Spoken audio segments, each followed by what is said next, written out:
नमस्कार दर्शक बंधु राधे राधे आपण मानक Odia GK Galaxy YouTube channel को स्वागत। आज वीडियो रे आमे देखिबा पणा संक्रांति उपलक्षे एक सुंदर रचनाटीए। बैशाख मासरे पड़ुथिबा संक्रांति को महाविषुव संक्रांति बा पणा संक्रांति भाबरे पालन करा जाय। एही संक्रांति ठारू सूर्यंकर खरा प्रखर होइथाय, सेथिपई दिन बड़ और राति छोट होइथाय। एही दिन पृथ्वी पृष्ठरु बसंत ऋतु विदाय नै थांती और ग्रीष्म ऋतुर आगमन होइथाय।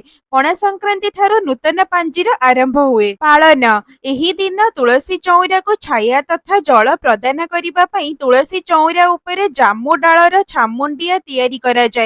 तुलसी गछरे पानी देबा पई नुआ कलसी रे पानी रखी छामुंडिया रे झुलाई दिया जाय। कलसी रे गोटिए छोटिया कणा करा जाय थाए। एथिरो टोपा टोपा होई पानी चौरा रे पड़ी थाए, जहा वर्षा को सूचाई थाए। एही ठेकी को वसुंधरा ठेकी कुहा जाय। एहा तुलसी गछ को सूर्यंक प्रखर किरणरु रक्षा करिथाए। छतुआ दही गुड़ कदली और नड़िया को मिसाई तुलसी चौरा पाखरे भोग लगा जाए। प्रति घरे एही दिन पणा तैयारी करा जाए। चंडी सारला बिरजा आदि ठाकुराणी मंदिर मानकरे एही दिन झामु यात्रा हिंगुला यात्रा मेरुदंड नाच आदि पालन करा जाए। घंट पाटुआ माने घंट मुंडेई काठ गोड़ पिंधि ठाकुराणी मंदिर आगरे निया उपरे चलिबार प्रथा रहिछि। दक्षिण ओडिसा रे मासाधिक काल धरी चलिथिबा दंड नाचर अंत भाबे एही दिन मेरु यात्रा पालन करा जाए। लोके बेल पणा और छतुआ सह एहाको पालन करंती। उत्तर ओडिसा रे एही दिन को चड़क पर्व नाम रे पालन करा जाए। विशेषत्व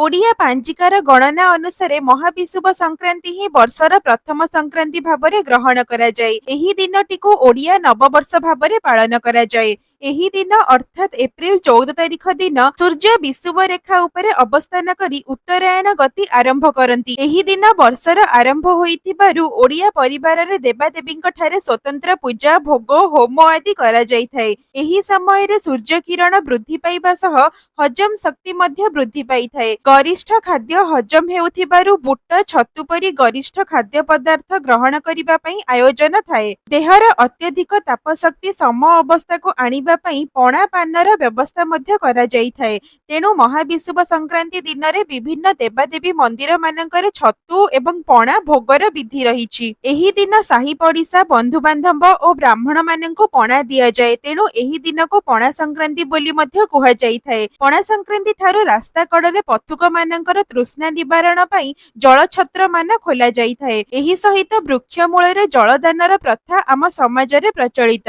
सेथिपई हिंदू परिवार रे चौरा रे पूजा पाउथिबा तुलसी वृक्ष उपरे छामुड़िया करी घड़ी जल रखी तार निम्न अंश रे सरु कणा करी सूक्ष्म धारा रे जलदान करा जाइथाय। एही संक्रांति परठारु वृक्ष जगत एवं जीव जगत को जल प्रदान करा जाउथिबारु एही संक्रांति रो अन्य नाम जल संक्रांति बोली मध्य कहिथांती। एही संक्रांति परठारु वायुर गति मध्य प्रखर हुए। एही दिन हनुमानंकर जन्म होइथिबारु एहाको हनुमान जयंती मध्य कुहा जाइथाय। सेथिपई हनुमान को दर्शन पाई मध्य मंदिर रे भीड़ लागे। एही दिन पवित्र झामु व्रतर उद्यापन करा जाए। जेउ माने एही व्रत पालन करंती तांको पाटुआ बोली कुहा जाए। व्रत उद्यापन दिन व्रतधारी कंटा बा जलंता अग्नि रे चलंती। ओडिसार अनेक अंचल रे एही व्रत उपलक्षे यात्रा हुए। एहाको झामु बा पाटुआ यात्रा बोली कहंती। व्रतधारी माने समाज को कठोर ताप सह्य करिबार शक्ति संपर्क रे शिक्षा प्रदान करिथांती। महाविषुव संक्रांति बा पणा संक्रांति और ओडिया नववर्षर हार्दिक अभिनंदन और शुभेच्छा।